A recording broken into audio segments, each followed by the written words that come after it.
വലിയ തോടിനെ നശിപ്പിച്ചുകൊണ്ടുള്ള നിർമ്മാണ പ്രവർത്തനങ്ങൾ ഒരു കാരണവശാലും അനുവദിക്കാൻ കഴിയില്ല എന്ന നിലപാടുമായി കുടിവെള്ള പദ്ധതി പ്രവർത്തകരും ഉപഭോക്താക്കളും രംഗത്ത്.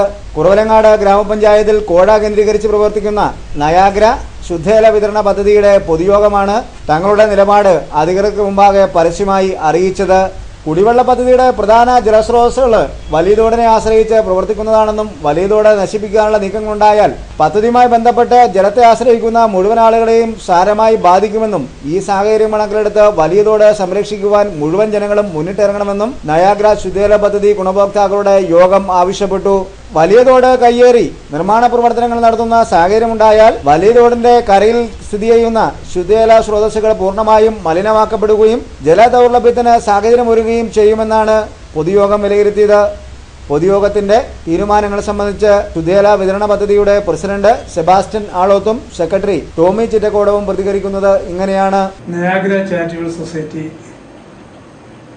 5-6 വാർഡുകൾ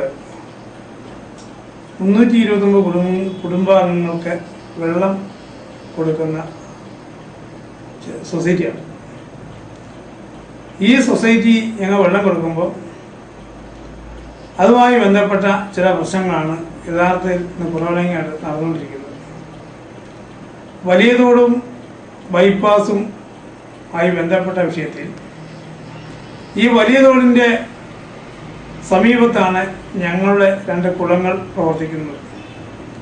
ഒന്ന് താഴത്തില്ലം സുരേഷിൻ്റെ കുളവും മറ്റൊന്ന് ചിറ്റക്കോടതി ടോമിയുടെ എന്ന് പറഞ്ഞാൽ ഞങ്ങളുടെ സൊസൈറ്റിയുടെ സെക്രട്ടറിയുടെ കുളവുമാണ് സ്ഥിതി ചെയ്യുന്നത്. ആ കുളം വീതി കുറച്ചുകൊണ്ട് ജലസ്രോതസ്സുകൾക്ക് തടസ്സമുണ്ടാക്കുന്ന അവസ്ഥയുണ്ടായാൽ ഈ കുടിവെള്ള കുളത്തിലേക്ക് ഉള്ള വെള്ളത്തിൻ്റെ ഒഴുക്ക് കുറയുകയും ആവശ്യമായ വെള്ളം ഞങ്ങൾക്ക് മലമ്പ്രദേശമായ ഈ 2 വാർഡുകളിലും എത്തിക്കാൻ കഴിയാതെയും വരും.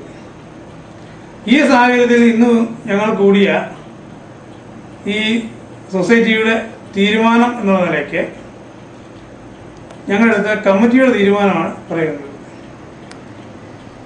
വലിയ തോട് പഴയ സ്ഥിതിയിൽ തന്നെ നിലനിർത്തിക്കൊണ്ട് ആ ബൈപ്പാസിൻ്റെ പണി പൂർത്തിയാക്കണമെന്നും അതോടൊപ്പം തന്നെ ഈ വലിയ തോടിൽ മാലിന്യങ്ങൾ നിറഞ്ഞു നിൽക്കുകയാണ്. ഈ മാലിന്യങ്ങൾ നല്ലത് ശുദ്ധീകരിച്ച് അത് ശുദ്ധമായ വെള്ളം ഒഴുക്ക് വരുത്തുന്നതിന് ആവശ്യമായ നടപടി ബന്ധപ്പെട്ട പഞ്ചായത്തും അതോടൊപ്പം തന്നെ ബന്ധപ്പെട്ട അധികൃതരും തയ്യാറാവണമെന്നാണ് ഞങ്ങൾക്ക് അഭ്യർത്ഥിക്കാനുള്ളത്.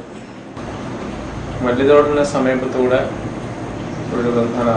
തോടിന് സമീപത്തുള്ള ഞങ്ങളുടെ കുളങ്ങളെ മാലിന്യ കൂമ്പാരത്തിൽ നിന്ന് സംരക്ഷിക്കുന്നതിന് വേണ്ടി പഞ്ചായത്ത് അധികൃതരും ഹെൽത്ത് ഡിപ്പാർട്ട്മെൻറ്റ് മുൻകൈയെടുത്ത് പ്രവർത്തിക്കണമെന്നും വലിയ തോടിനെ സംരക്ഷിക്കണമെന്നും ഞങ്ങൾ ഇന്നത്തെ കമ്മിറ്റിയിൽ ഐക്യകണ്ഠേന തീരുമാനിച്ചു.